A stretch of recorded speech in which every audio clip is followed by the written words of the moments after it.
kasih Tuhan untuk kesempatan Tuhan beri bagi kami.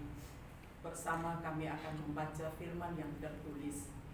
Dalam keterbatasan kami datang memohon, ya Roh Kudus, urapilah kami agar tidak salah di dalam menyampaikan kebenaran firman. Dalam nama Tuhan Yesus Kristus kami berdoa. Amin.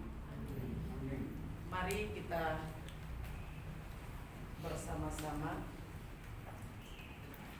membaca Alkitab yang terambil dari Wahyu pasal 1. Wahyu pasal 1 ayat 1 hingga ayatnya yang keempat.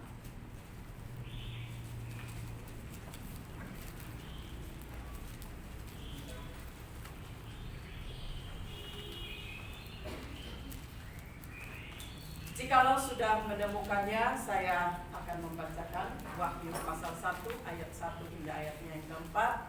Demikianlah firman Tuhan.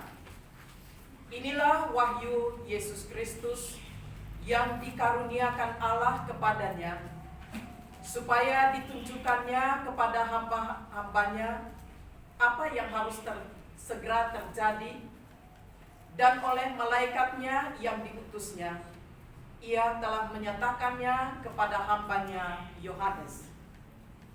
Yohanes telah bersaksi tentang firman Allah dan tentang kesaksian yang diberikan oleh Yesus Kristus, yaitu segala sesuatu yang telah dilihatnya.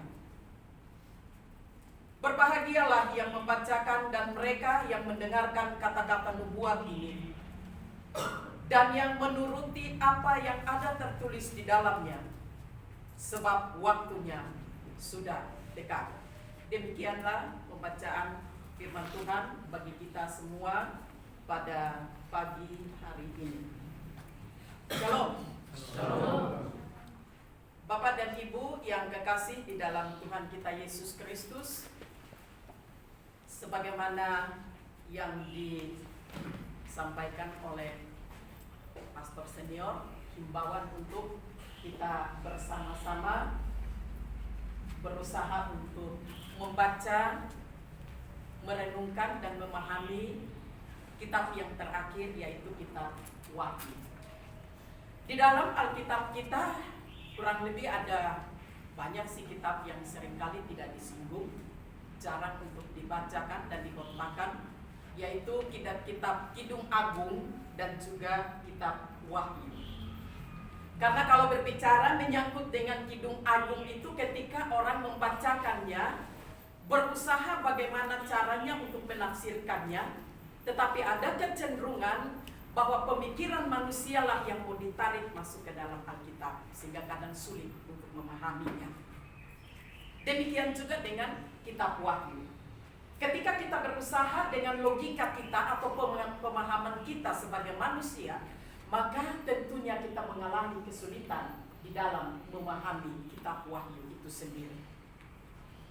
Saya juga mengalami hal itu. Ada pengalaman di masa kecil ketika sekolah minggu, lalu guru sekolah minggu menyuruh untuk membacakan kitab Wahyu, harus. Lalu begitu saya baca dari pasal 1 sampai dengan 5, 6, mulai dengan 7, 9 sampai dengan 11, ketakutan. Karena di sana bertemu dengan ular naga, kuda merah, singa, dan lain-lain sebagainya. Saya tutup Alkitab dan tidak mau baca. Lalu ditanya sama mama, saya bilang saya ketakutan. Barulah dijelaskan sama mama bahwa kitab itu sangat penting sekali karena akan menjelaskan kepada kita tentang akhir daripada kehidupan kita. Dan sejak itulah baru saya bisa dapat mencoba untuk membaca, walaupun kadang dulu ya agak sedikit ketakutan. Oleh karena itu, berdasarkan pengalaman ini, marilah kita bersama-sama belajar. Kita belajar tentang kitab Wahyu ini secara garis besar, untuk memberikan kepada kita arahan tentang bagaimana ketika kita membacakan kitab Wahyu itu, pada bagian-bagian tertentu apakah yang menjadi penekanan, menjadi gambaran bagi kita, sehingga kita berusaha untuk memahaminya. Kita akan melihat terlebih dahulu mengenai kitab Wahyu. Wahyu itu dari bahasa Yunani yaitu apokalipsis, yang berarti mengungkapkan atau menyingkapkan. Jadi kita berbicara menyangkut dengan kitab Wahyu, mengungkapkan hal-hal yang tersembunyi dan menyingkapkan peristiwa-peristiwa yang akan terjadi jauh di masa depan. Banyak nubuat di dalamnya belum digenapi. Jadi kalau kita berbicara menyangkut dengan mohon maaf karena ada sedikit salah pengetikan, kacamata saya tertinggal sehingga ada beberapa kata kalimat yang mungkin kurang tepat. Tetapi dalam bagian ini mau dijelaskan tentang kitab Wahyu. Adalah kitab apokalipsis dalam bahasa Yunani, yaitu kitab penyingkapan atau menyingkapkan. Jadi ini mempunyai arti bahwa segala sesuatu ketika kitab ini diwahyukan oleh Allah kepada Yohanes, maka Yohanes sebagai manusia dia terbatas dalam banyak hal. Namun kita melihat bahwa itu semua dinyatakan oleh Allah.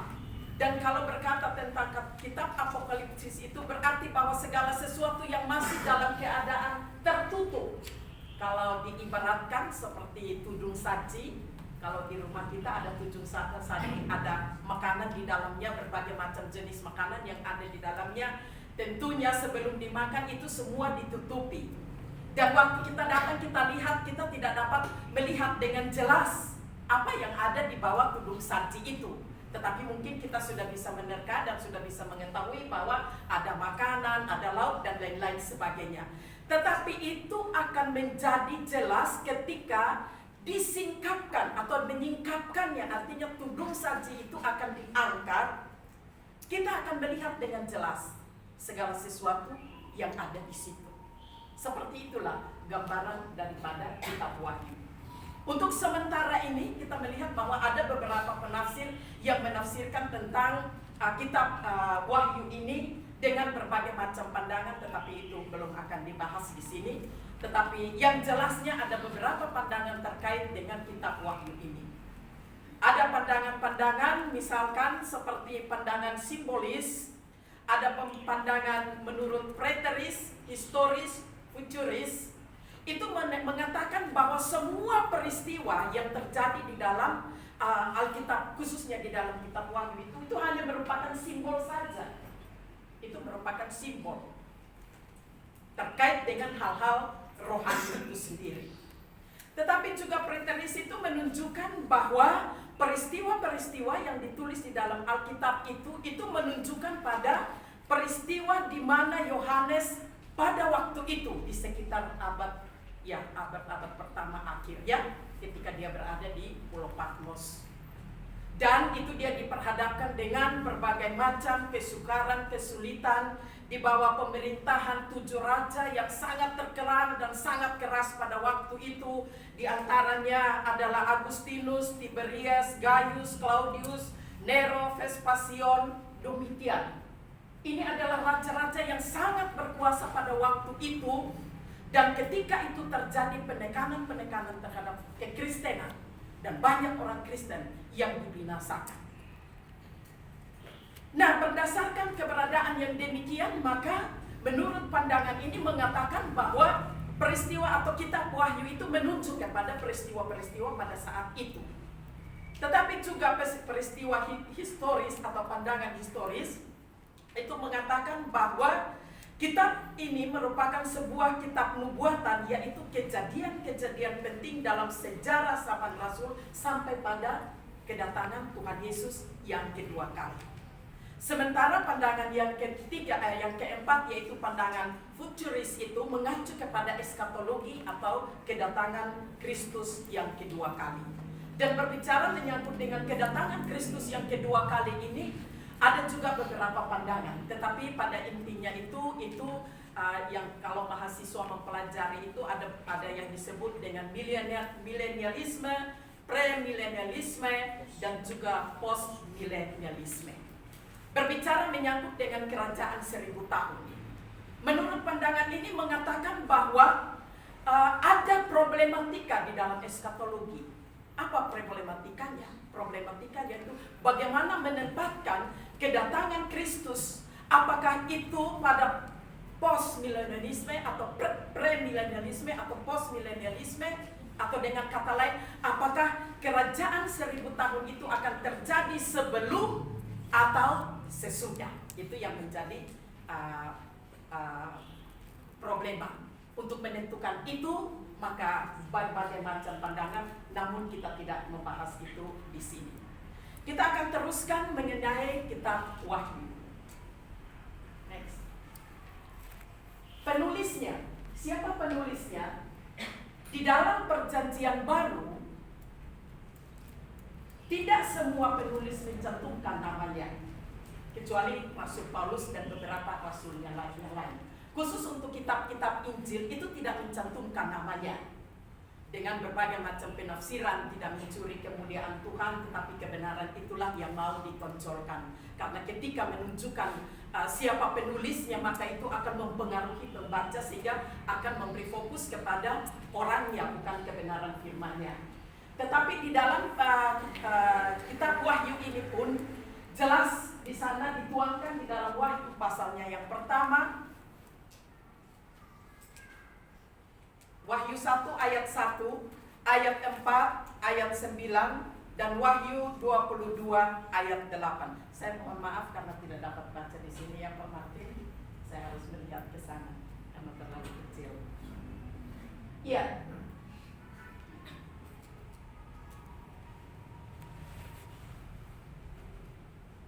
Bukan, slide 2.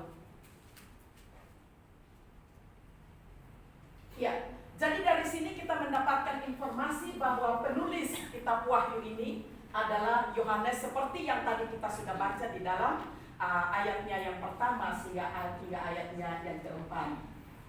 Itu adalah bukti-bukti internal dari dalam Alkitab sendiri atau kesaksian Alkitab tentang siapa penulisnya. Jelas bahwa Paulus adalah penulis kitab Wahyu. Yohanes adalah penulis kitab Wahyu itu sendiri. Sebuah pertanyaan untuk mahasiswa. Berapa kitab yang ditulis oleh Yohanes? 5.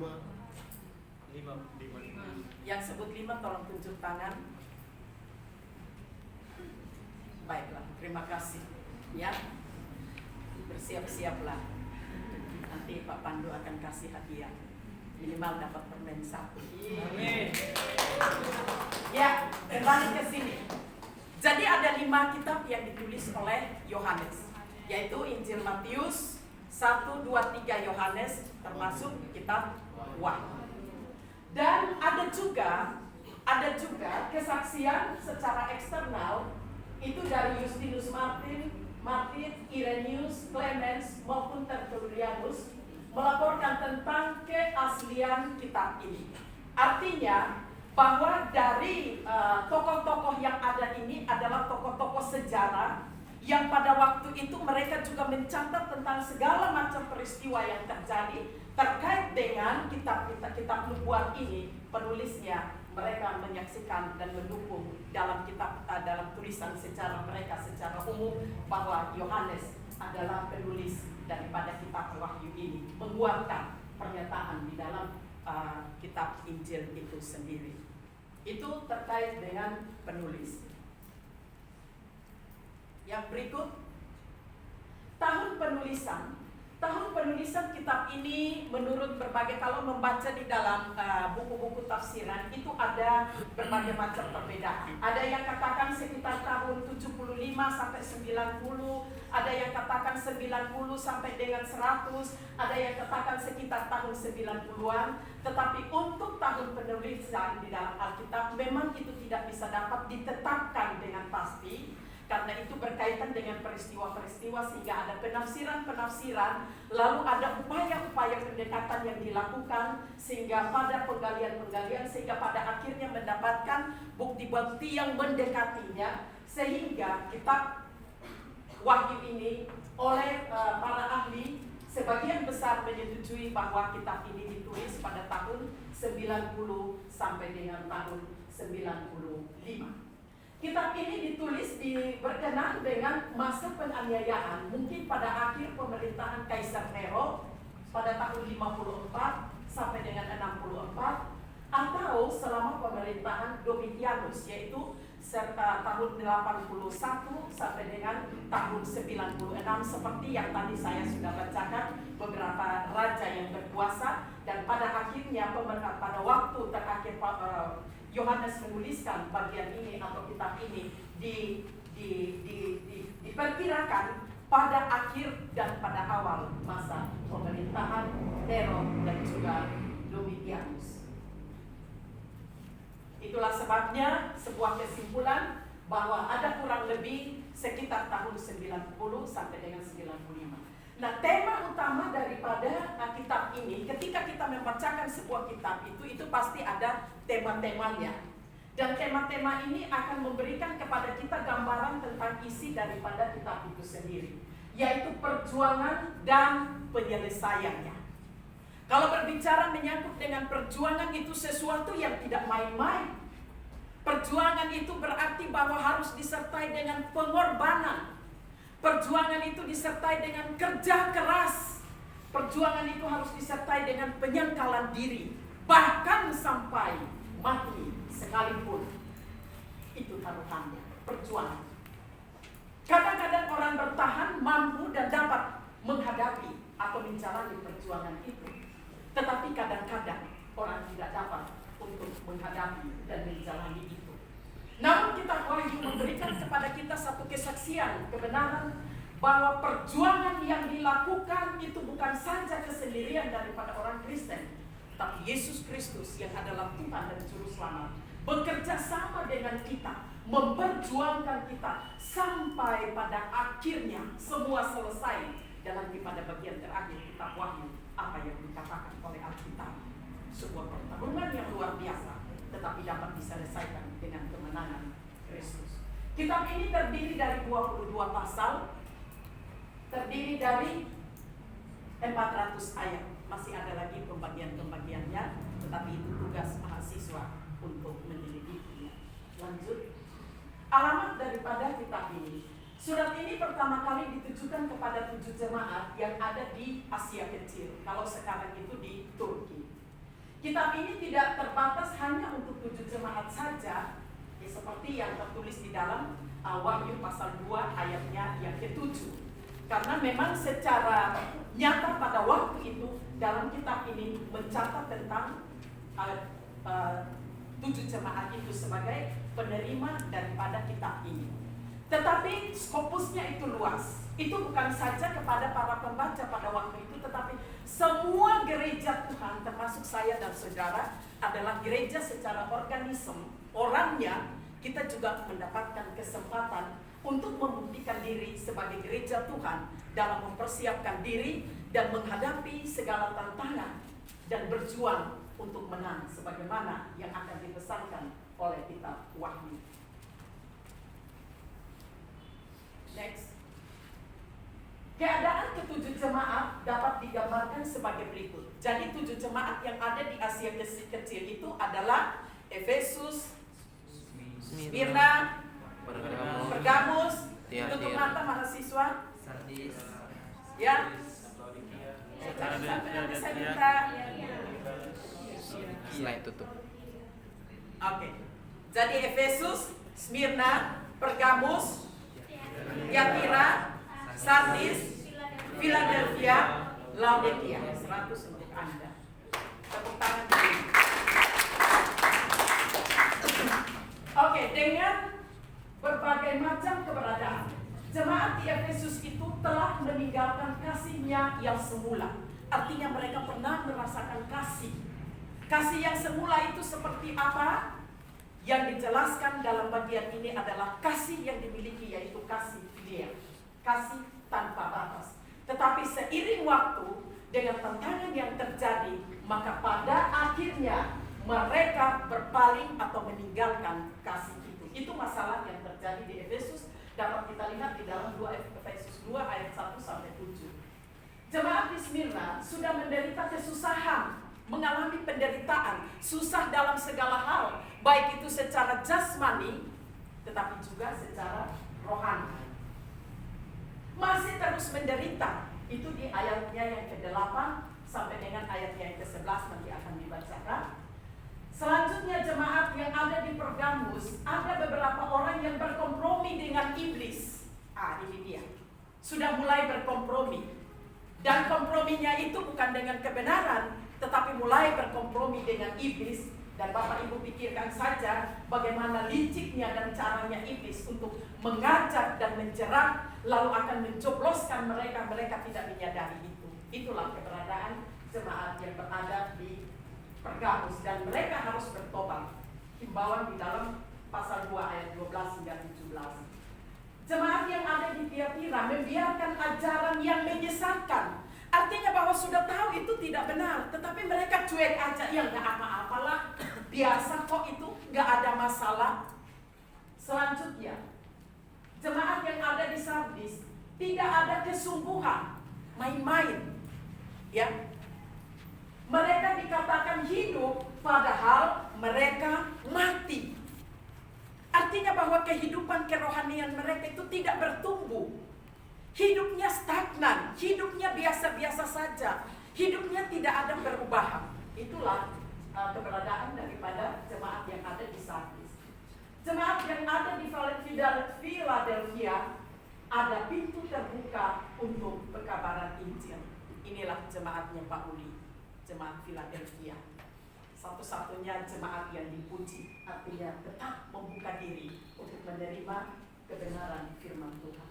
Jemaat di Laodikia, suam-suam kuku, tidak panas, tidak dingin. Maka di dalam kitab Wahyu bilang, model seperti ini muntahkan saja, tidak ada artinya, tidak ada prinsip, tidak ada pendirian. Karena di dalam kebenaran kita harus tetap berdiri pada ya, yang, tidak, dan tidak. Dengan demikian dapat kita lihat beberapa ciri-ciri gereja yang sejati: kasih, penderitaan, kesucian, ajaran yang sehat, kesungguhan, pekabaran Injil, dan kerendahan hati. Tuhan menghendaki supaya hal-hal ini terdapat di dalam jemaat-jemaat Kristen, termasuk dengan kita. Next. Latar belakang daripada penulisan kitab Wahyu. Yohanes berada di Pulau Patmos. Ada beberapa tafsiran yang berbeda-beda, tetapi yang cenderung mendekati adalah bahwa Pulau Patmos itu digambarkan, itu dikatakan bahwa itu pulau yang terasing, dan di sana ada binatang-binatang buas, binatang-binatang liar. Dan ketika seseorang ditempatkan di sana, maka akhir hidupnya adalah mati. Entahlah dengan cara apa. Itu simbol. Tetapi kalau mau digambarkan atau saya mau mencoba untuk menafsirkan atau menjelaskan, bilang Pulau Patmos itu seperti Nusa Kembangan. Jadi kalau orang yang dianggap bersalah, hukumannya itu taruh di Nusa Kembangan, itu tidak ada cerita. Entah dia mau mati dengan cara apapun juga, kita nggak tahu, tapi akhir hidupnya mati. Kenapa demikian? Patmos, Yohanes dibuang ke Pulau Patmos pada masa pemerintahan kedua kaisar yang terakhir itu, maka mereka sangat memerintah dengan sungguh sangat kejam. Pada orang-orang Kristen tidak diberikan kesempatan. Penderitaan, taruhannya adalah nyawa, dibaptis dengan darah. Artinya bahwa ketika mengaku Yesus Kristus sebagai Tuhan dan Juru Selamat, tidak ada pilihan lain. Kalau bilang Yesus Kristus, ya udah siap. Potong kepala, penggal kepala, yaitu siap seperti itu. Dan itu iman, keyakinan mereka. Dan dalam situasi yang demikian, Rasul Yohanes ini tetap berjuang. Karena di dalam tafsiran mengatakan bahwa dia adalah seorang rasul dari 12 rasul itu yang hidup sampai pada akhir abad pertama, yaitu sampai 90-an. Itu dia masih hidup, berarti dia sudah tua. Pikirkan saja, sudah tua, masih tetap berjuang untuk mempertahankan Injil, memberitakan Injil. Antusiasnya yang demikian itulah yang membuat sehingga pada akhirnya Kaisar Nero, Kaisar Domitianus itu berjuang bagaimana caranya mempersalahkan dia, bahkan membuang dia ke Pulau Patmos dengan harapan kalau dia udah di sana mati dan Injil yang dia bicarakan itu sudah tidak bisa lagi untuk disampaikan. Namun kita melihat bahwa otoritas daripada Alkitab mencatat kepada kita, justru ketika dia berada di Pulau Patmos, Patmos itu, dan diharapkan dia sudah mati dan dia tidak bisa lagi untuk memberitakan Injil. Di sanalah Allah memberikan wahyu kepada dia melalui penglihatan, melalui simbol-simbol yang dinyatakan oleh Allah kepada mereka. Dan simbol-simbol itu ada yang langsung dijelaskan seperti 7 kapidian menuju kepada 7 jemaat. Tetapi juga ada simbol-simbol seperti kuda, seperti itu tidak dijelaskan. Namun itu mempunyai makna tersendiri, ada terselubung sesuatu yang di dalamnya. Akan kita bicarakan pada masih kembali kepada ya.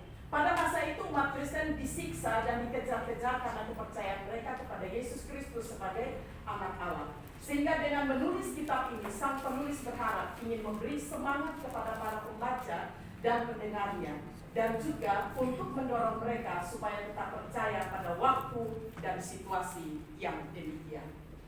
Next. Tujuan daripada penulisan kitab ini untuk menyatakan sesuatu peningkapan yang parah dari standar kebenaran rasuli sedang terjadi di antara banyak jemaat di Asia Kecil yang seperti tadi sudah dijelaskan. Yang berikut, atas nama Kristus, Yohanes menulis kitab ini untuk menegur tindakan kompromi dan dosa mereka, serta menghimbau agar mereka untuk bertobat dan berbalik kepada kasih mereka yang mula-mula. Kutipan dari Gary J. Takaria.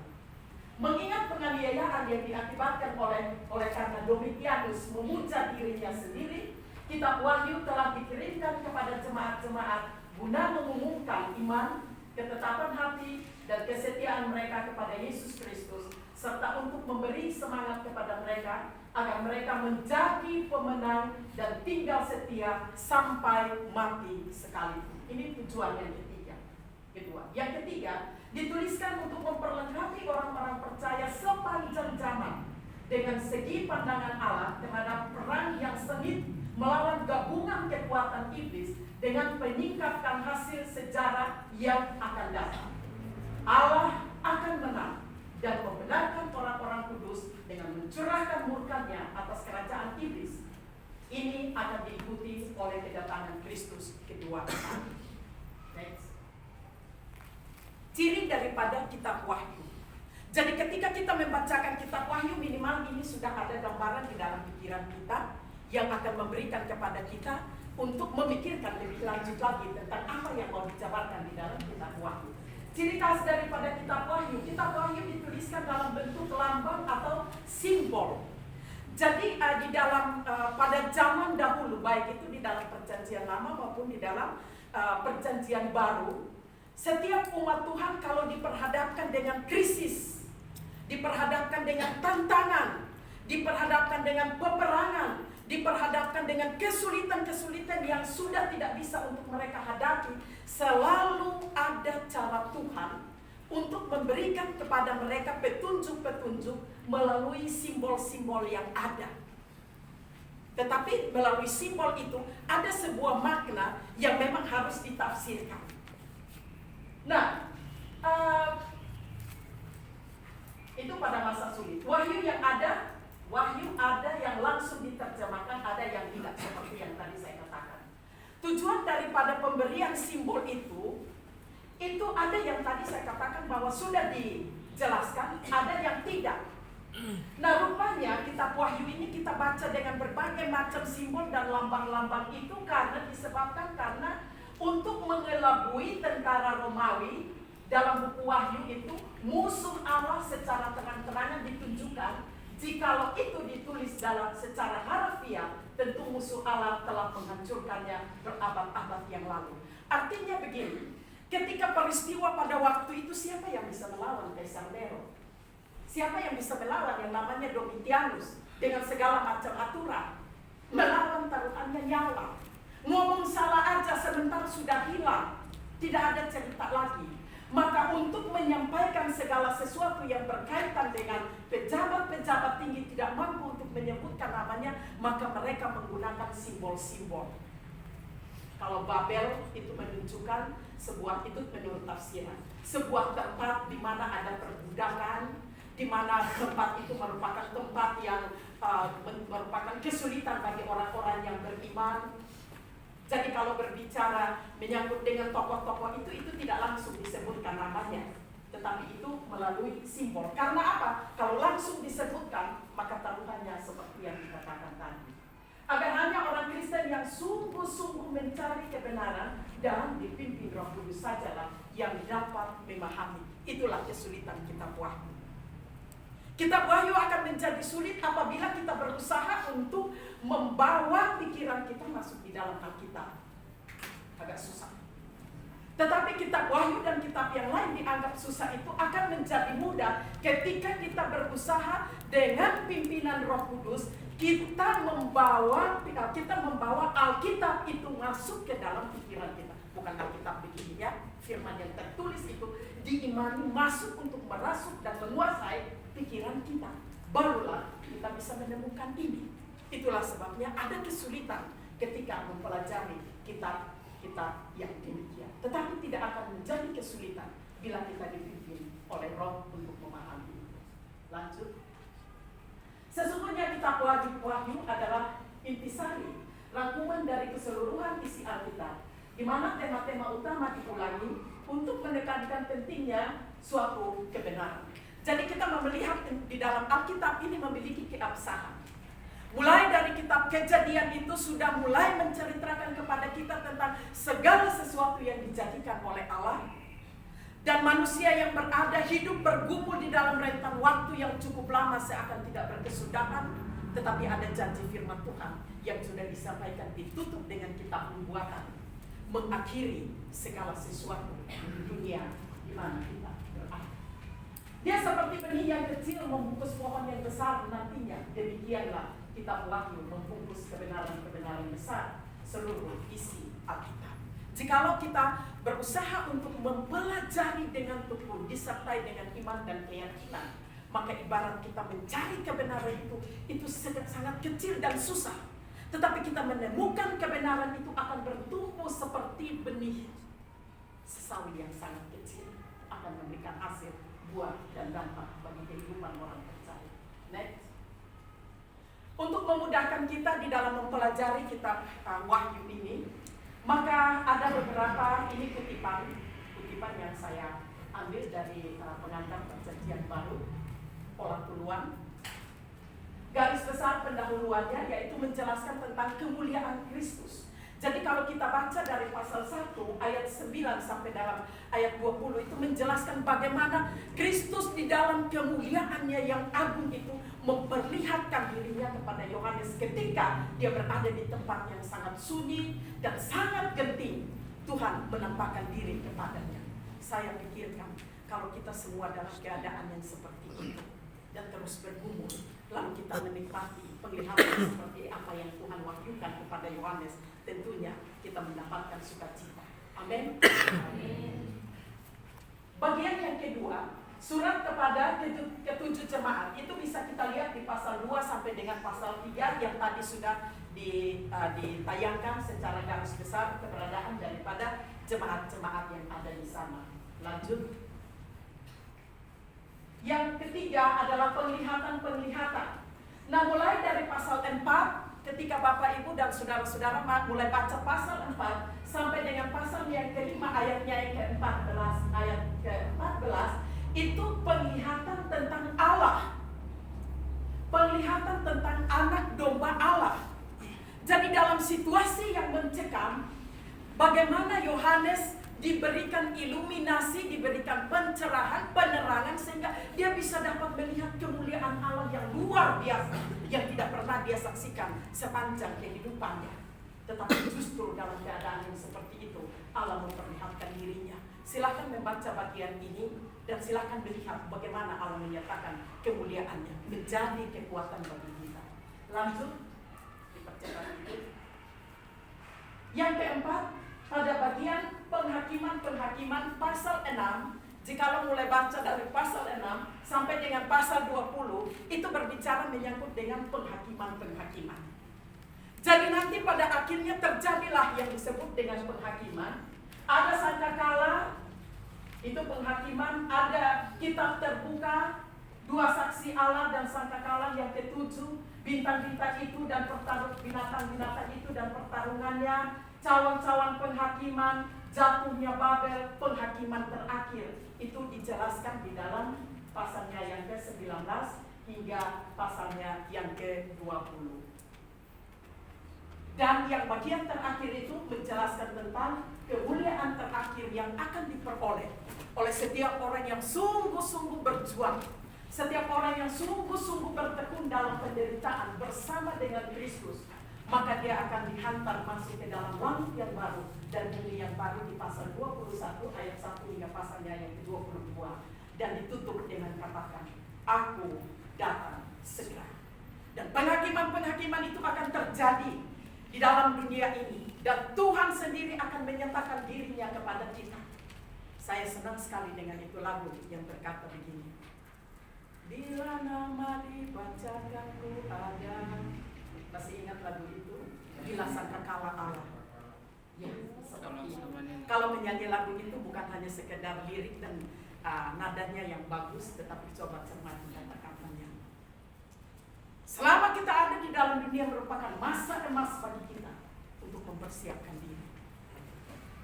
Dengan apapun yang akan terjadi, peperangan pasti terjadi, penyesatan pasti terjadi. Antara keluarga, berbagai macam tipu muslihat iblis akan bekerja dengan luar biasa dan dasarnya. Tetapi ingat, di atas dari semua itu, di akhir nanti, pertarungan antara kedua kekuatan itu dengan begitu sengitnya, namun pada akhirnya, kekuatan kuasa iblis itu akan ditelan oleh kekuatan Allah dan kemenangan ada di pihak Allah. Dan jika siapa yang ada di pihak Allah bunyi sangkakala, maka namanya disebut masuklah ke dalam kerajaan surga. Mari kita berdoa. Bapa, terima kasih. Kami berdoa kiranya Tuhan menolong kami untuk terus berjuang untuk mempelajari kitab yang sangat agung ini. Berkati kami semua dalam nama Tuhan Yesus kami berdoa. Amin.